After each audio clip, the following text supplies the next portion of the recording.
a grabar. Hoy día es jueves 25 de junio, clase de geotecnia. Les comentaba que el control está formulado de manera que más o menos en la línea que fuimos avanzando con la materia. ¿Ya? La primera pregunta es un poquito más conceptual y que tiene relación con flujos unidimensionales en un permeámetro. La pregunta 2 se trata de la estimación de caudales y tensiones en el suelo bajo la fundación de una presa, a lo que también le dedicamos bastante tiempo. Ahí las redes de flujo ya están dibujadas, no hay que dibujarlas, hay que interpretarlas. Y la pregunta 3 es una pregunta un poquito más conceptual, donde la dificultad está en ver desde dónde, para esa combinación de materiales, un material muy impermeable y que está por encima o está subyacido por un material muy permeable, desde dónde vendría el agua a esa excavación. Y entendiendo la dinámica de ese flujo, es decir, desde dónde hacia dónde avanzaría el agua, la pregunta es más simple, por eso tiene una ponderación menor. Entonces, con lo que discutimos en clase, yo creo que más los ejercicios de las clases auxiliares, yo creo que este es un control bien abordable. Por supuesto que uno se pregunta cosas y tiene dudas, pero de eso se trata, ¿no? Porque no pueden ser preguntas idénticas a las auxiliares, sino no hay un proceso de maduración de la materia y de análisis. Idéntico no es, pero no hay trucos, no hay cosas ahí no vistas. ¿Ya? Los invito a sentarse y revisarlo bien y darle un par de vueltas y con eso desarrollarlo. La clase pasada, si es que no tienen dudas al respecto del control, me las pueden hacer durante la clase todavía. La clase pasada una compañera consultó si es que existe la posibilidad de exhibición. Yo le comenté que en estricto rigor yo siempre he eximido. Lo que pasa que ahora en los controles no hemos visto, no se abordó la última materia, que es la que vamos a empezar a ver hoy. El tema se llama consolidación de suelos y que es extremadamente importante. Entonces es difícil decir si se exime a alguien que no vio el programa completo del curso.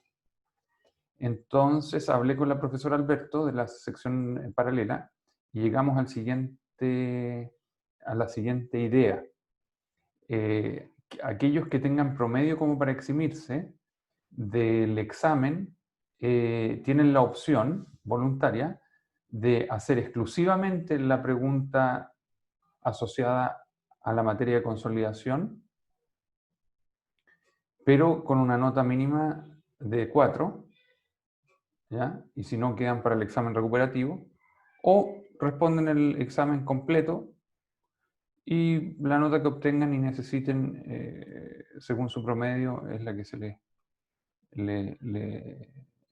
no hay ninguna limitación ni restricción en eso, ¿me entienden? Si solamente, repito, no sé si quedó claro, los que tienen posibilidad de eximirse por promedio de controles pueden optar a resolver exclusivamente la pregunta de la materia nueva no evaluada en controles, pero con nota mínima 4. Si no cumplen con un 4 en esa pregunta, quedan para el control recuperativo. ¿Ya? Y si le responden con un 4 más, bueno, el examen queda con la nota de esa pregunta y ya está. Es como es estilo tarea, digamos, porque va a ser un examen igual que los controles que se resuelven en la casa. Es básicamente decirles, tienen que entregar una tarea asociada a la pregunta de consolidación con nota mínima 4. Y la alternativa es rendir el examen completo y ahí se la juegan con la nota que les dé nomás, digamos. No hay restricción, ese sería el proceso regular. Pero entendemos que la carga académica es alta, sobre todo al fin del semestre, con las demás ramos, y por eso estamos dando esa alternativa de que evalúen exclusivamente la pregunta que no ha sido cubierta por los controles. ¿Ya? Espero que eso los ayude. Bien. ¿Alguna pregunta? ¿Alguna pregunta de la parte administrativa del curso? ¿Laboratorios? ¿Auxiliares? ¿Controles?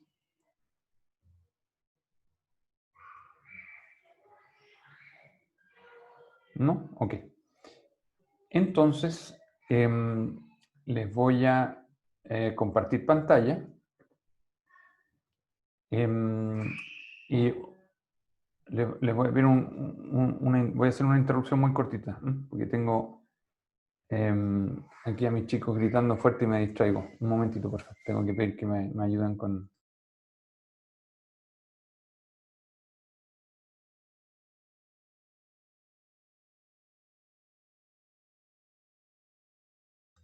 Ahí sí. Disculpen la interrupción. Ahí estoy de vuelta. Entonces les decía que voy a compartir pantalla para comenzar con una nueva materia y que tiene que ver con el concepto de consolidación de suelos. Entonces, para hacer una recapitulación de lo que va del curso, porque esta es la última materia o macro tema que vemos. Hasta ahora habíamos visto, entramos al campo de la mecánica de suelos, o de la geotecnia, a través del estudio de propiedades índices. Posterior a eso, estudiamos flujo de agua en medios porosos y cómo eso afecta las tensiones en el suelo. Bueno, antes de entrar a esa materia vimos tensiones en el suelo, distribución de tensiones en el suelo.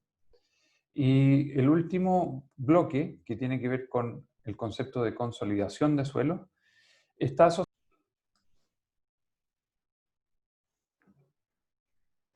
Voy a cambiar de red. Lo mismo que la clase pasada, mis disculpas.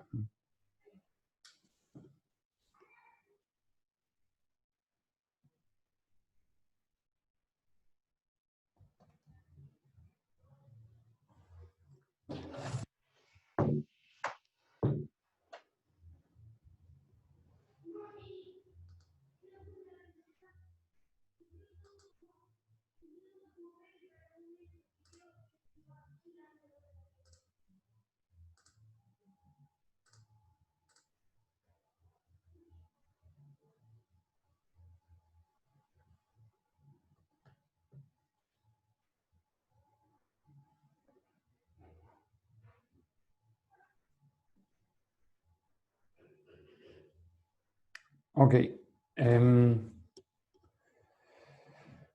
¿Me escuchan ahora? ¿Sí?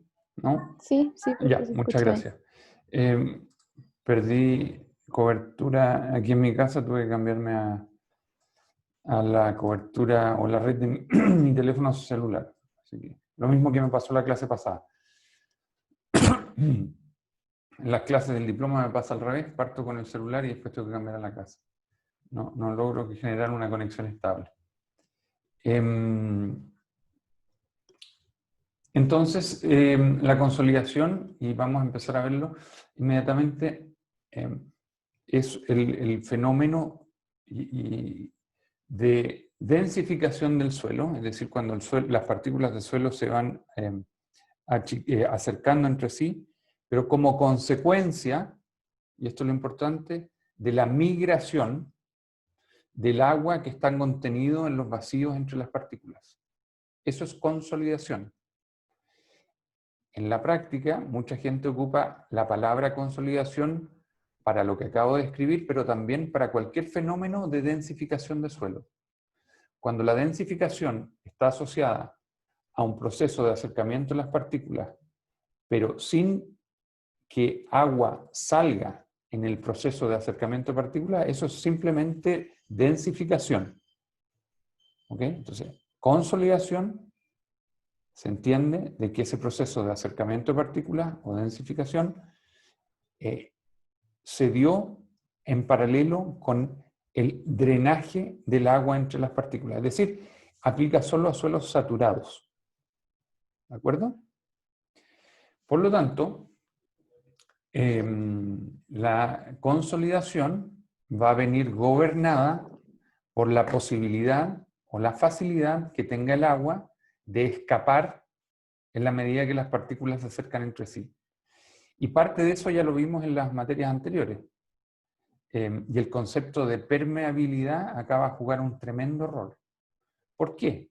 Porque cuando las partículas se tratan de acercar entre sí, quitándole volumen al vacío, el agua que está entre medio va a entrar en presión, ¿cierto? Salvo que tenga la posibilidad de salir. Y si entra en presión, sabemos que no es favorable desde un punto de vista de resistencia porque aumentan las presiones efectivas. Pero si la permeabilidad es alta, el agua va a escurrir muy fácilmente. ¿Ok? Entonces, el proceso de consolidación va a generarse de manera más rápida. Pero si la permeabilidad es muy bajita, eso significa, por lo que recuerdan, que el agua va a tomarle tiempo de salir, el proceso de consolidación puede ser muy lento. Y muy lento significa semanas, meses o años. ¿Ya? Y vamos a ver ejemplos donde eso efectivamente toma años. La lámina que estoy mostrando en la figura, que estoy mostrando en la lámina, quiere ejemplificar a través de algunas obras civiles qué ocurre como consecuencia de la consolidación de los suelos. Por ejemplo, si uno construye un edificio, ¿ya? En este caso un edificio de 3 pisos, sobre una fundación, supongamos que continua, es decir, toda la superficie de apoyo del edificio sobre el terreno es la estructura de descarga, es decir, la fundación que transmite las cargas de la estructura, el peso de la estructura hacia el suelo. ¿Ya? Es decir, aquí estoy generando un esfuerzo adicional equivalente al peso del edificio dividido por su área basal. También otro tipo de estructura en obras civiles son los rellenos. ¿No? Podría ser el relleno para la construcción de una carretera o una presa, como las que hemos descrito antes. Esto también genera, a nivel de terreno natural, un aumento tensional producto del peso de este relleno dividido por el área de apoyo.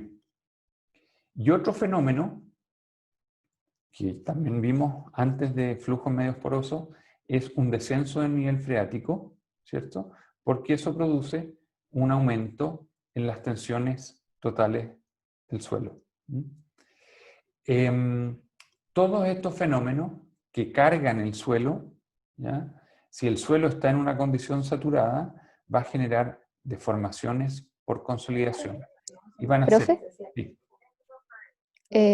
Perdón por interrumpirles, que le mandaron un mensaje por el chat Ya. para que lo vea. Sí, ya, déjenme ver cómo lo veo, porque... Profesor, yo puse un mensaje en el chat, es que un compañero quiere entrar y la plataforma de cursos no lo deja. Ya. A mí me pasó lo mismo al principio, no sé si a los demás. Por si puede esperar un par de minutos, Sí, por claro. favor. A ver, veamos por qué no lo deja. A mí se me... O sea, como que la página se cae. A mí me pasó como 3 o 2 veces. Curso se cae, ¿cierto? Sí, como que no carga la página. Sí, a mí también me pasó, que inicié la clase y un curso Sí, se murió. Sí. a mí Y a también los, me pasó. a los 3 o 4 minutos volvió a estar vigente. Entonces no sabía si cargar otra clase o seguir, pero ahí 2 de ustedes entraron, entonces dije, debe estar funcionando. Sí, de hecho estaba a punto de mandarle un WhatsApp a mis colegas para preguntar si alguien más tenía problemas hoy con un curso. Pues, un curso generalmente nunca se cae, pero hoy día sí. No sé qué podría hacer yo, a ver. Déjame ver la página de un curso si la veo arriba o no. Bueno, sí, en este momento a mí me parece que está activa, pero muy lenta. Muy, muy lenta, sí. A veces tengo, lo que me acaba de decir Bastián, a veces tengo, mandarle el link por WhatsApp si se cae un curso. Ya, ahora se me cayó cursos de nuevo, por ejemplo. Pero ustedes siguen estando en línea, ¿no? Porque estamos en la plataforma Zoom. Sí. Ya. Sí. Yo ahora traté de actualizar un curso y no me deja, se cayó. Matías mandó una buena una buena idea, ¿no? ¿Ustedes tienen acceso al link como para reenviárselo al compañero por WhatsApp? Ahí está.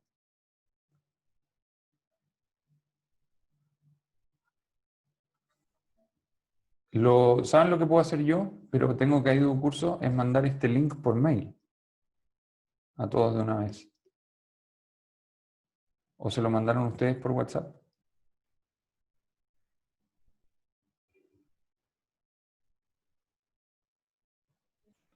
Yo digo que para que todos tengan la oportunidad podría mandarlo al mail. Ya. O sea, en un caso... Sí, lo voy a hacer. Pero tengo, miren.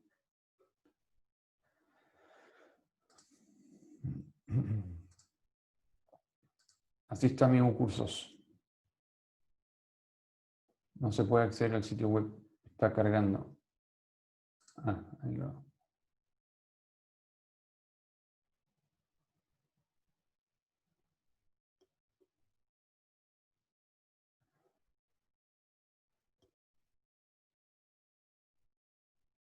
No, me falla.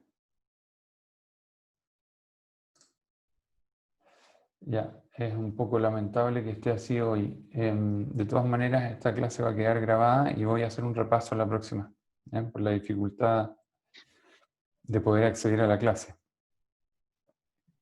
Quizás si me vuelve a pasar otra vez, ya sé que tengo que mandar un email a todos y decir este es el link. Pero ahora ni siquiera los puedo contactar. Bueno, lamentable eso. Voy a continuar con la clase y en un ratito más voy a intentar mandar el vínculo.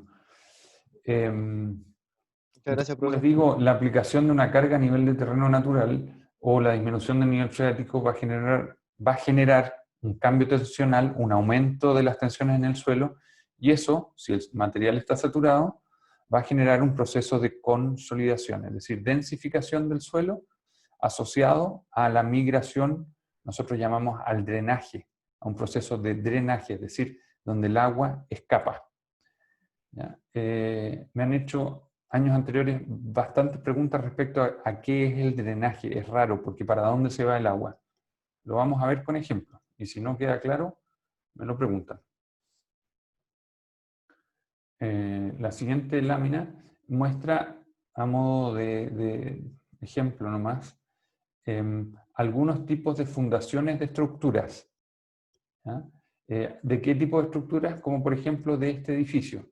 Yo aquí cuando lo expliqué dije que todo el edificio está apoyado sobre una sola fundación. Eso a veces es el caso, a veces no. Si el suelo es muy competente, no necesito que la estructura completa descanse en una sola fundación. Puedo hacer fundaciones aisladas. Y eso es lo que aparece acá. Una zapata, una fundación o fundación aislada, ¿no? Donde esto está visto en planta. Planta es una perspectiva aérea, es decir, mirando desde arriba hacia abajo.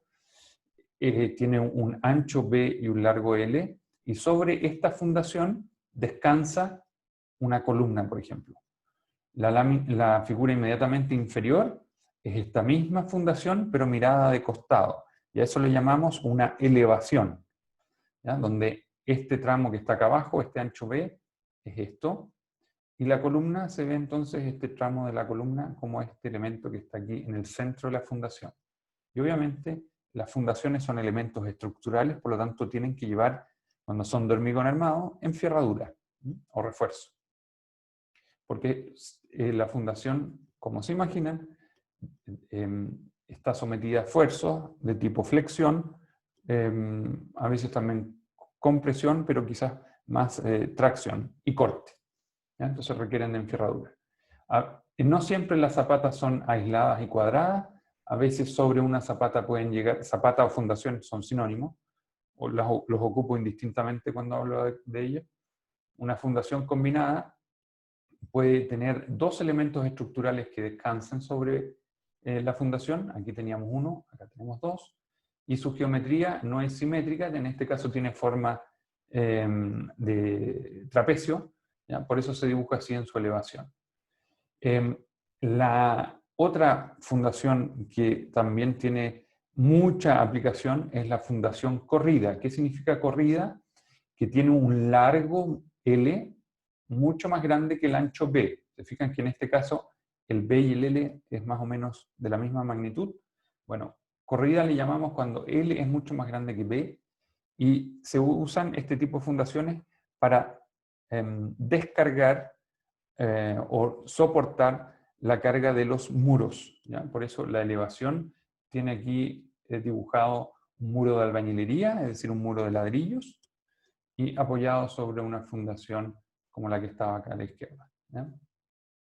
Y losa de fundación, que ya es el extremo, en el cuarto caso, es cuando la estructura completa, esta estructura está apoyada sobre un solo elemento estructural que cubre toda la base.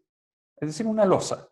Así como ustedes conocen ya las losas de los distintos pisos, bueno, en este caso también podemos tener como fundación otra losa. Y esa losa va a tomar la carga de todo el edificio y la va a distribuir homogéneamente, en teoría, sobre el suelo, ¿ya? Entonces, los tipos de fundaciones no las estudiamos acá cómo diseñarlas en este curso, pero es importante saber cómo son, ¿ya? ¿Por qué? Porque su dimensión va a tener un impacto en la distribución de los pesos o de los esfuerzos sobre el suelo, ¿ya? En 2 cursos más, a los estudiantes que sigan la especialidad en estructuras, construcción y geotecnia, vamos a aprender a dimensionar estos largos y anchos para ser capaces de soportar cargas que el suelo resista. Aquí hay una foto. ¿Alguna pregunta hasta ahora? Porque definí cosas nuevas que son más estructurales que geotécnicas. Voy a aprovechar de ver si volvió cursos. Parece que no. ¿Alguno de ustedes ha visto alguna faena de construcción donde haya estado en una etapa de construcción de fundaciones?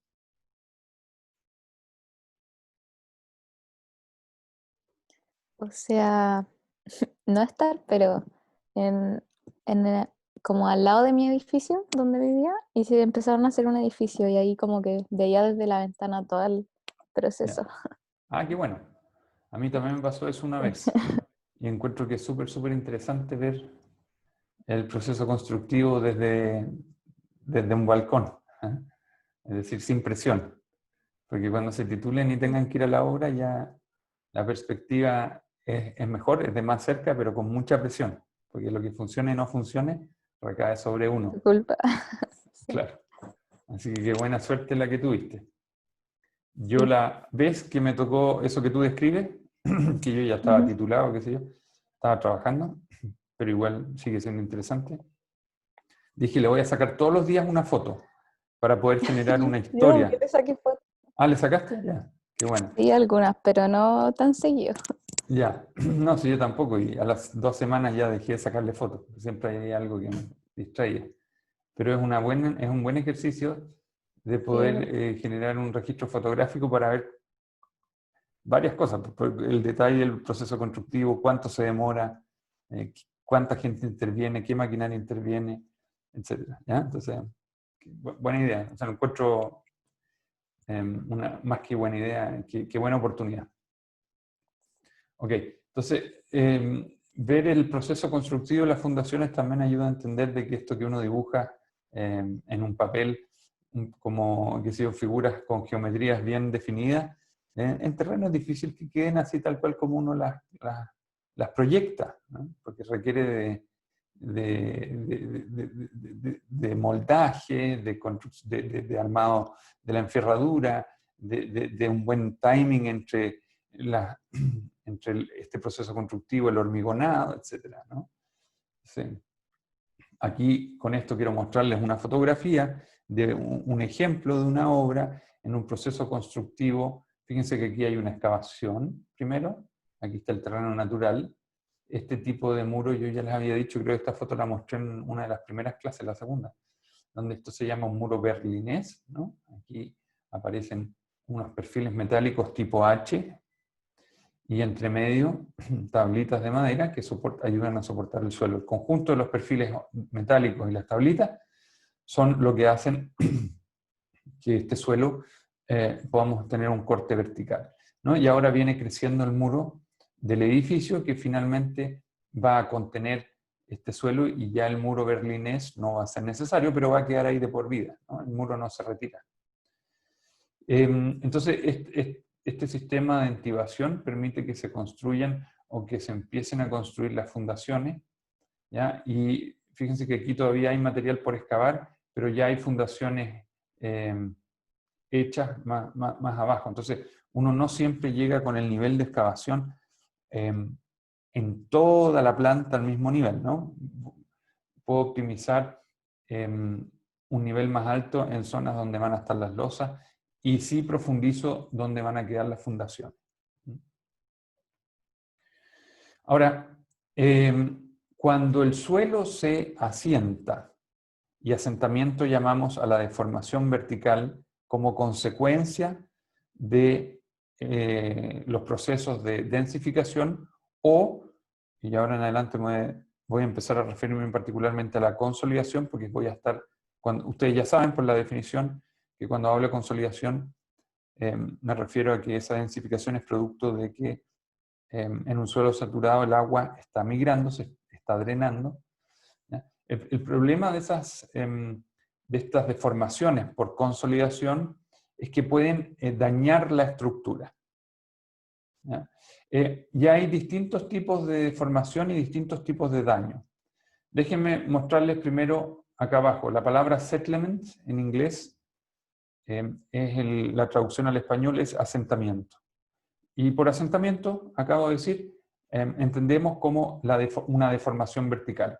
Y aquí está la misma casa con tres tipos de asentamientos distintos. La primera le llamamos un asentamiento uniforme o global, donde toda la casa desciende la misma magnitud. Es decir, yo tenía mi casa aquí y bajó. Desde un punto de vista estructural, ¿eso genera daño?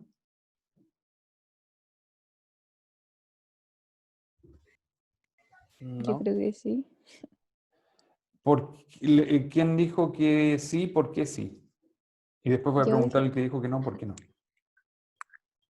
por las tuberías y esas cosas que Ya, deberían afectar, yo de creo. acuerdo. Yo también estoy de acuerdo con que se van a dañar tuberías, pero las tuberías no son elementos estructurales, son elementos que entregan servicios, ya sea de gas, agua potable o alcantarillado.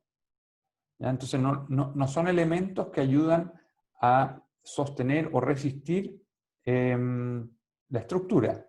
Por eso no los definimos como elementos estructurales y por eso el daño no es estructural. Pero hay un daño por serviciabilidad. En ese sentido, un asentamiento vertical como el que estoy mostrando aquí no genera peligro para los habitantes de esa casa, pero genera un desconfort, porque probablemente las aguas servidas no van a evacuar, se invirtió la pendiente, el gas no me va a llegar porque se doblaron o se cortaron las tuberías, y el agua potable similar.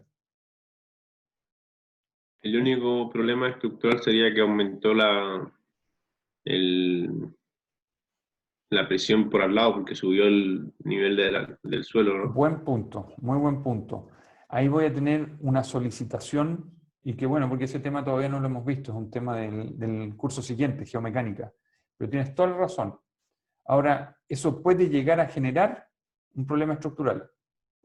Y a lo que se refiere Rafael, o Alejandro, pero dice Rafael hoy día, en la pantalla que estoy viendo, es que en la condición original aquí tenía un empuje de suelo lateral de una magnitud X, y si la casa se profundizó, ahora voy a tener una altura de suelo mayor. Por lo tanto, el empuje horizontal va a ser más grande sobre los mismos muros. Y eso podría llegar a generar un problema estructural, ¿ya? Porque si esos muros no están diseñados para sostener o soportar el empuje horizontal adicional, entonces va a generar un estrés que podría terminar siendo o generando daño estructural. Buen punto, ¿ya? Pero desde ese podría ser un riesgo. Y lo que comentó también, creo que era Constanza, el hecho de que claramente con un asentamiento así se nos van a dañar las tuberías y eso afecta la serviciabilidad de la casa. Ahora, si tengo un asentamiento como el del caso de al medio, que es una rotación, es decir, la casa giró en torno a, a la esquina izquierda, ¿genera un daño estructural?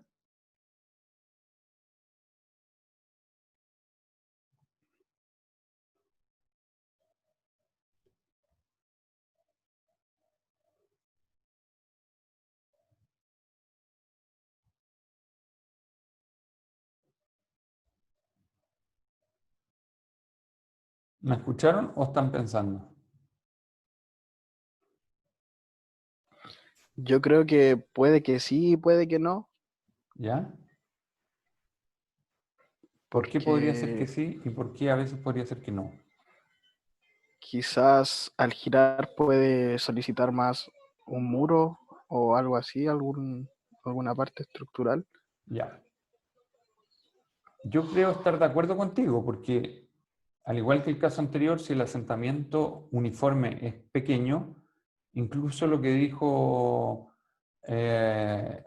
Rafael podría ser un aumento del esfuerzo horizontal sobre los muros muy chiquitito, entonces no va a haber problema. Ahora, si el asentamiento es de unos 2 metros y me como todo el primer piso y me quedo solo con el segundo piso arriba, cosa que pasó, por ejemplo, para el terremoto del 60 en Valdivia, ¿ya? Casas se hundieron por lo menos un piso, eso lo sé porque familiares míos tuvieron ese inconveniente.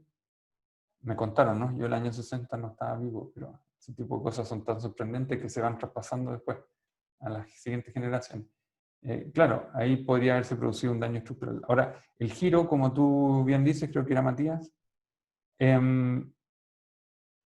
si es que la rotación es tan grande como para que los muros empiecen a tener solicitaciones o pandeos o flexiones más allá de las cuales fueron diseñadas, claro que puede empezar a generar un daño estructural. Pero si la rotación es pequeña, probablemente no, porque se va a salir de su eje de operación normal, pero los esfuerzos adicionales por no estar centrados van a estar dentro quizás de los límites de el diseño estructural de esos muros cuando trabajan a la flexión, por otro tipo de cargas, ¿ya? No porque se la dio la estructura, pero quizás por cargas que se diseñaron considerando efectos de viento, efectos sísmicos, y tampoco genere un problema estructural. Es decir, va a ser la magnitud de la deformación quizás la que controla o define si es suficientemente grande como para generar esfuerzo que termine en un daño estructural. Entonces, la respuesta en los dos casos es depende, pero claramente que en la asentamiento uniforme es menos probable y en el asentamiento diferencial con rotación, yo diría que quizás es más probable.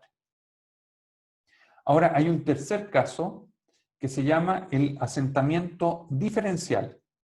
Y básicamente, a lo mejor en la estructura ahí de la casa a la derecha no es tan gráfico, pero un tramo de la estructura queda a un determinado nivel y otro tramo en otro, pero no por giro, sino que por asentamiento diferencial. Puede ser que los dos bajaran, pero uno bajó más que el otro.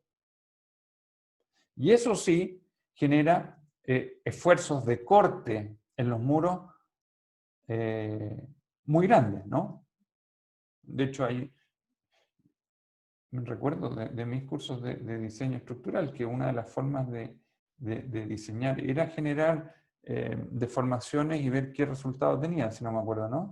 Pequeñas deformaciones. Ese era un método de diseño, si no mal recuerdo. Y claramente si tenemos deformaciones diferenciales muy grandes, como muestra la figura, se va a traducir en fisuramiento, ¿ya?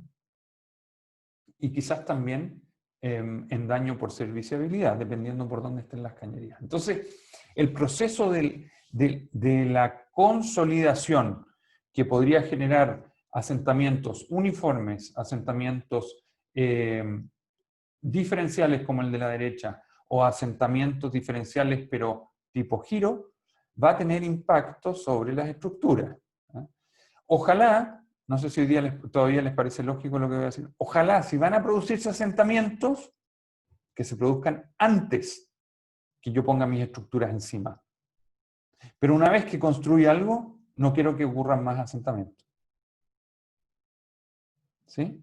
Y esto que acabo de decir podría sonar ahora, es obvio lo que dice el profe, no es natural, no es importante y no tengo mucho que hacer. No. Porque van a ver al final de la materia que cuando uno se enfrenta con estos tipos de suelo y sabe que se va a asentar, hay algo que hacer para que el asentamiento ocurra antes y no cuando yo pongo mi estructura. Y se los anticipo, no es contar el final de la historia, eso se llama generar precargas. ¿Okay? Ya vamos a ver cómo y por cuánto tiempo. Porque si la precarga la tengo que poner 8 años entre construir mi casa, no, pues, no sirve. Mejor me voy a construir una casa en otro lugar donde me la pueda hacer hoy. ¿Ya? Entonces, pero eso también lo podemos estudiar y calcular esos tiempos. Esta lámina es una lámina que es de otro curso, pero es importante que hoy día lo tengan claro. Cuando uno diseña una fundación, ¿qué significa diseñar una fundación? Determinar su ancho y su largo y la profundidad a la que tiene que quedar. Nosotros adoptamos dos criterios. Uno es ver la línea azul, que es cuánto resiste el suelo, y a eso lo denominamos su capacidad portante o capacidad de soporte. ¿Ya? Esa es la primera materia que vemos en el curso de fundaciones, en 2 cursos más. Así que por ahora no crean que es materia de este curso, pero me interesa que sepan los conceptos. ¿Ya? ¿Hacia dónde va? Entonces, mientras más grande la fundación, pensemos que el ancho B define una cara, ¿se acuerdan? Mientras más grande la fundación, más capacidad de soporte, más carga puede aplicarle al suelo. Eso es como lógico, es una función lineal. Pero por otro lado, no solo nos importa la resistencia, también nos importa la deformación. No me basta con que el suelo solo resista. Necesito que resista y que se deforme poco, por lo que acabamos de conversar recién. Y esa es la curva roja. ¿Ya? Que para anchos pequeños de fundación, donde estoy aplicando la carga en un área chiquitita, bueno, la fundación va a deformar más el suelo, porque tengo una carga, una tensión más alta.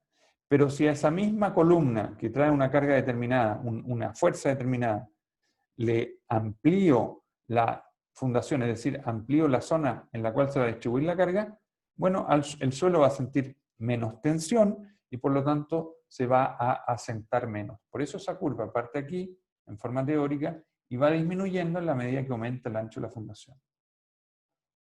¿Ya? Entonces, hay un punto donde estas dos curvas se intersectan y quizás por aquí estaría el óptimo, ¿ya? O bien, si es que yo voy a diseñar fundaciones más grandes, lo que va a controlar es el asentamiento. Yo probablemente me tengo que salir del óptimo si estoy diseñando digamos, una estación, no una estación, un observatorio astronómico, que lo voy a fundar sobre un suelo que es muy competente, pero como observatorio astronómico yo no me puedo dar el lujo de que eso se asiente. Porque si se asientan, las parábolas o los telescopios van a quizás perder orientación respecto a donde están mirando, entonces me dicen, ¿sabe qué? Esta estructura no es igual que el edificio donde usted vive. Esto se puede formar prácticamente nada, es decir, 1 milímetro de aquí a 10 años más. Entonces aquí ya no voy a diseñar por resistencia, sino que voy a diseñar solo por deformación. ¿Okay? Ese es el concepto de la No consolidación. entendí muy bien la curva. ¿Cuál curva? Entonces, ¿La roja? Cuando aumenta el ancho, disminuye Sí. Mira, el asentamiento. te voy a dar un ejemplo de otra área, uno de la playa y otro de la nieve. En la nieve quizás es más fácil, porque uno lo ve esto en otras partes. Cuando tú caminas en la nieve, en una nieve recién caída, generalmente te hundes. un poco, ¿no? Y te vas a hundir tanto como, si la nieve está recién caída, te vas a hundir un buen poco. Ahora, con los zapatos que tienes puestos. Ahora, si tú te cambias los zapatos y te pones lo que llaman raquetas, que ocupan los montañistas cuando hacen sus aproximaciones a las altas cumbres y van pasando por nieve, se ponen unas raquetas en los pies, que no es otra cosa que básicamente ampliar la zona de apoyo. ¿Y cuál es el objetivo de las raquetas que uno ve en las películas? Aumentar el área para que la presión fuerza estacionaria sea menor. ¿Correcto? ¿Y cuál es la consecuencia de lo que tú acabas de describir desde un punto de vista de esfuerzos? ¿Cuál es la consecuencia de haberse puesto en las raquetas? ¿Está mejor distribuido? Sí, ¿y qué pasa entonces? ¿No te hundes? Claro, ¿Se me hunde hundo menos? menos. Me significa un esfuerzo menor el caminar. Imagínate que me hunde 40 centímetros cada vez que dé un paso con mis zapatos. Y de repente me pongo en las raquetas y hago exactamente lo que dijiste tú. El ponerme en las raquetas, yo no cambié de peso, sigo pesando los mismos kilos que pesaba sin raquetas, con zapatos, pero distribuí la carga entre el área de mi zapato, que debe ser un número obviamente finito, chico, a uno más grande, que es la superficie de las raquetas. Es decir, cambié la tensión de contacto entre mi apoyo y la nieve. ¿Y cuál fue la consecuencia de ponerme en las raquetas?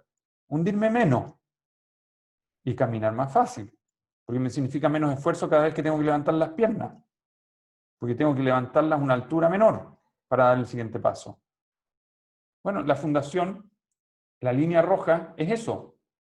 Aquí estoy con zapato, acá en el extremo estoy con raqueta. Me hundo menos.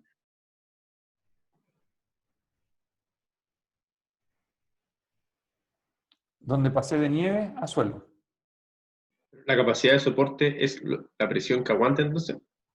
¿O la presión que se hunde? No entiendo. La capacidad de soporte es la capacidad que tiene el suelo para resistir una determinada carga.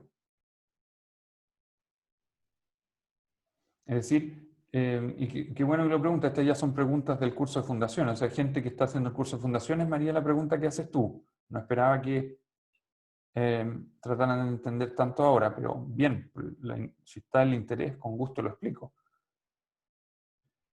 La capacidad de soporte está relacionado, es una fórmula que obedece, es una ecuación física que nos va a permitir entregar un valor de resistencia del suelo, asociada a una determinada geometría de fundación. Es decir, yo te voy a decir una magnitud. La capacidad de soporte es una tensión, es decir, kilonewton partido por metro cuadrado, pero asociado a una cierta geometría, es decir, un ancho B y a una profundidad de fundación. Y si tú cambias el ancho B y cambias la profundidad de fundación, vas a tener otra capacidad última. ¿Ya? Es una fórmula que depende de parámetros del suelo, por supuesto, de resistencia, de lo que hemos estudiado. No, eso ya viene en el próximo curso, en geomecánica. Claro, porque fundaciones vienen después de geotecnia y después de geomecánica. Entonces, la capacidad de soporte depende de los parámetros resistentes del suelo y de la geometría de la fundación. Y ese valor que te da la capacidad de soporte, tú lo tienes que comparar. Una cosa es la resistencia del suelo y lo tienes que comparar con la solicitación de la estructura. Y obviamente la resistencia tiene que ser mayor que la solicitación, de lo contrario, se te genera una falla. Igual que en cualquier otro material de ingeniería civil, siempre las cargas solicitantes tienen que ser menores a las cargas resistentes. En este caso, la capacidad de soporte te va a dar la carga resistente. Y el peso del edificio sobre la fundación te va a dar la carga solicitante. Y ahí tú comparas las dos y dices, bien, esta fundación tiene el ancho, el largo y la profundidad adecuada para tomar la carga de esta columna, muro, lo que tú quieras, losa. Entonces, lo que no he entendido, porque eso pensé al principio, es por qué a mayor capacidad de soporte menor debe ser el ancho de la fundación? Porque el suelo te ofrece más resistencia. El Ah, suelo te ya, ya. dice, yo resisto más, tú te puedes apoyar con algo de menor tamaño. Es decir, me puedes entregar más carga. ¿Y cómo reduces tamaño? Achicando la fundación.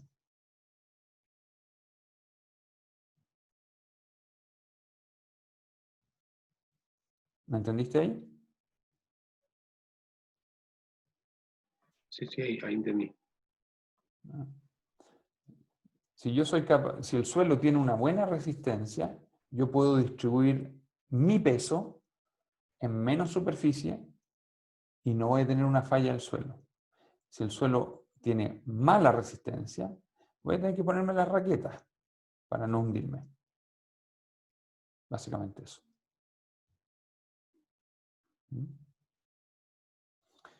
Pero acuérdate que la consolidación es un fenómeno de deformación en el tiempo. Y el tiempo puede ser cortito o largo, dependiendo de la permeabilidad. Si el agua fluye rápido, la consolidación va a ser muy rápida. Es decir, quizás hasta instantánea. Pero si el agua fluye muy lento, la consolidación puede ser eterna. Y ejemplos de eso hay. Por ejemplo, y seguramente en el curso paralelo a este lo debe estar explicando la profesora Yolanda Alberto, porque ella es de México.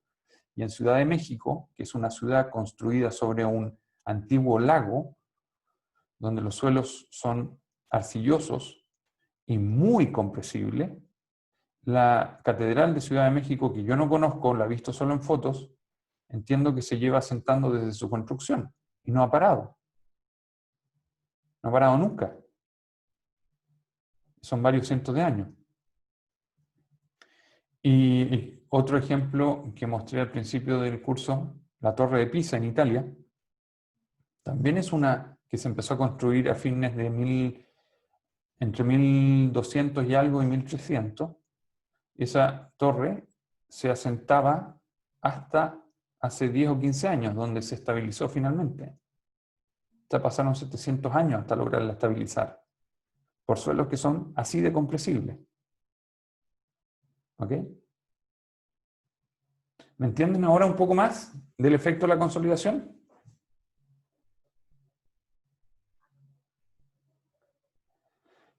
El tema de la consolidación es un tema que requiere de mucha maduración, mucha. A mí por lo menos me tomó mucho tiempo en entender la consolidación y me tomó mucho tiempo en entender lo básico. Y eso fue lo que más me preocupó, por eso trato de explicarlo de una manera distinta como me fue explicado a mí. Porque el impacto que puede tener sobre las estructuras es tremendo. Ahora, no los quiero asustar con esto. Todo lo contrario, en Chile generalmente entendemos menos de la consolidación porque nuestros suelos donde estamos fundando los edificios de las ciudades generalmente no son suelos que consolidan. O que consoliden. Es decir, tenemos poco suelo arcilloso donde fundamos. Hay contados lugares donde fundamos sobre estructuras que van a consolidar en el tiempo. Y yo me he encontrado con dos lugares en mi vida profesional acá en Chile. Uno es Villarrica, y que también cambia mucho la geología dentro de la misma ciudad, y otro es Punta Arenas.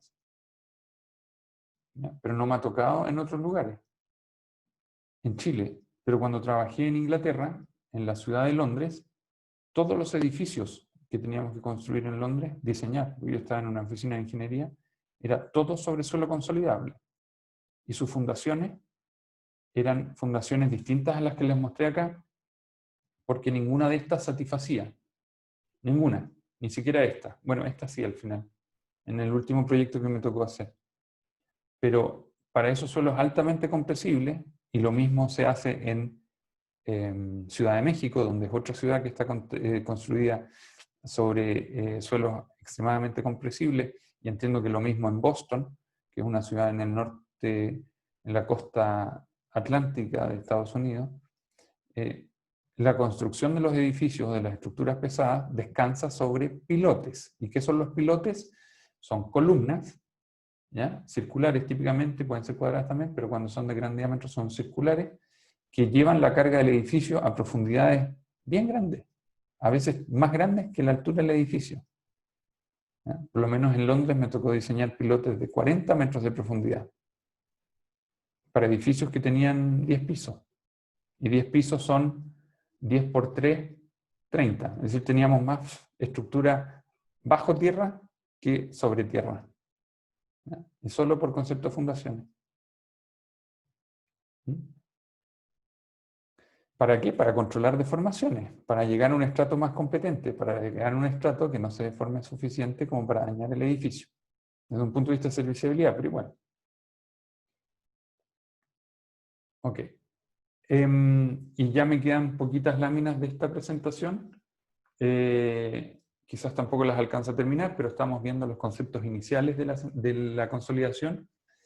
Entonces, el fenómeno de consolidación va a generar, por lo que estamos discutiendo, asentamientos. Y esos asentamientos los podemos dividir en, yo diría que 3 tipos principales. Por lo menos 3 tipos vamos a estudiar, que son los 3 primeros que aparecen ahí. El asentamiento total es producto de un asentamiento instantáneo, es decir, apenas cargo el suelo, se va a producir una deformación. Y esa deformación la llamamos normalmente una deformación asociada a una respuesta elástica del suelo.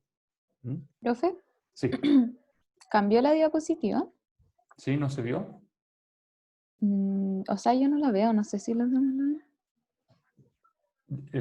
La diapositiva dice en el título asentamiento de fundaciones superficiales. No, yo sigo viendo la del gráfico. Ya, mira, Yo voy sí la a... veo. ¿Todos Quizás ven se el quedó gráfico? pegado a la Cuni. ¿Cómo? No sé, a ver. Sí, quizás. ¿Los demás que ven? Asentamiento de fundaciones superficiales. Ah, S igual a SI más SG. sí, esa. Sí. Igual ves. Ay, yo no. A ver, Constanza, mira, lo que voy a hacer, voy a dejar de compartir y voy a volver a compartir. A ver si con eso Ya, arreglamos gracias. también. Ahí dejé de compartir. Y ahora voy a volver a compartir la pantalla. Veamos si con eso se descolgó tu computadora. Ahí estoy proyectando de nuevo la lámina que dice en su título asentamiento de fundaciones superficiales. ¿No?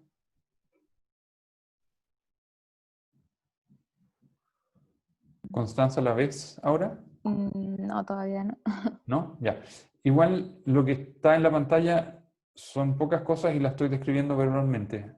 Así que Ya, sí. voy a subir después las Ujú. láminas, obviamente, a curso y ahí las vas a tener disponibles. ¿Ya? Sí, gracias. Entonces el asentamiento es la suma, el asentamiento total es la suma de 3 distintos asentamientos. En realidad 4, pero son los 3 primeros los que vamos a estudiar porque son los que conocemos. Y dentro de esos, el S sub I que aparece en la pantalla es el asentamiento instantáneo. Es decir, el asentamiento que ocurre apenas yo coloco o ejerzo un esfuerzo sobre el suelo. Y eso estaría asociado a la deformación elástica del suelo. Es decir, si retirara la carga, debiera de devolverse a su condición original, más o menos. ¿Ya? Eso le llamamos un asentamiento instantáneo. Después tenemos el S sub C, que es un asentamiento por consolidación primaria, y ahí aparece la consolidación como un término que gobierna, digamos, este asentamiento, y después el siguiente es un asentamiento por consolidación secundaria. ¿Ya? Entonces, ¿cuál es la diferencia conceptual entre la primaria y la secundaria? Es que para que ocurra la consolidación primaria, se completó el proceso de drenaje del suelo. Es decir, el suelo se densificó, producto del drenaje del agua, ya no hay más agua que sacar, llegamos a un equilibrio hidrostático y ahí termina el proceso de consolidación primaria. Pero curiosamente el suelo se sigue deformando. Y esa otra deformación, que ya no es por drenaje de agua, le llamamos la consolidación secundaria. O a veces también creep. ¿Ok? Entonces vamos a tener que aprender a calcular cada uno de estos asentamientos para poder entender cuánto se asentaría en forma total una fundación en un suelo saturado, compresible.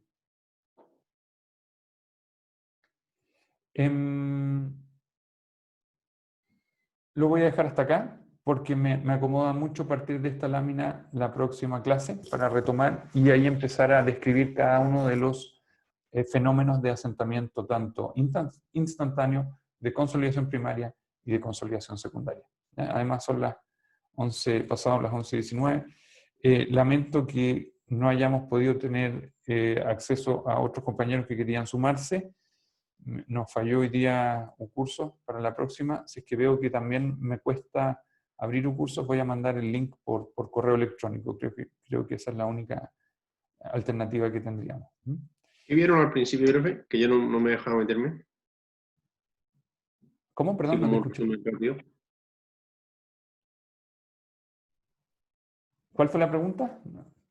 ¿Qué vieron en los primeros minutos que no me pude meter al principio? Bien al principio pregunté si habían dudas del control. ¿Ya? Bien al principio. Y ahí empecé a grabar y expliqué un poquito de las 3 preguntas, algo breve. Y después vimos el concepto de cómo se transmiten las cargas al suelo a través de distintos tipos de fundación. Eso todo quedó grabado en esta clase, ¿no? Entonces, yo la voy a subir, la clase, el video, digamos, y aparte las láminas.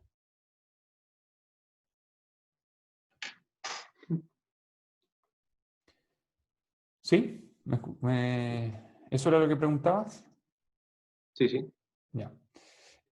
Antes de cerrar, también les quería comentar, como ya se acabó el reclamo del control 1, aquellos que yo les otorgué décimas en alguna pregunta del control 1, ahora lo voy a hacer. He recibido solo un correo recordándome aquello, que fue de Rafael, pero entiendo que le di a 3 personas, si no me equivoco, durante el desarrollo del control 1, décimas por las respuestas que dieron en clase. Entonces, les agradecería que me manden un correo, por favor, y así yo lo dejo registrado, con respaldo. Por favor. Gracias, profesor. Eso. Muy bien, que tengan ¿Puedo poner en la, ¿Sí? ¿Puedo ponerlo en la pregunta 2, eso?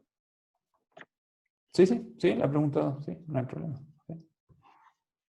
O sea, pero eso lo tengo que hacer yo. Por eso les digo que tú, por ejemplo, ya me mandaste el correo, lo tengo ahí guardado, pero creo que hay 2 personas más que también les otorgué décimas por sus respuestas en clase, que no he recibido el correo recordatorio.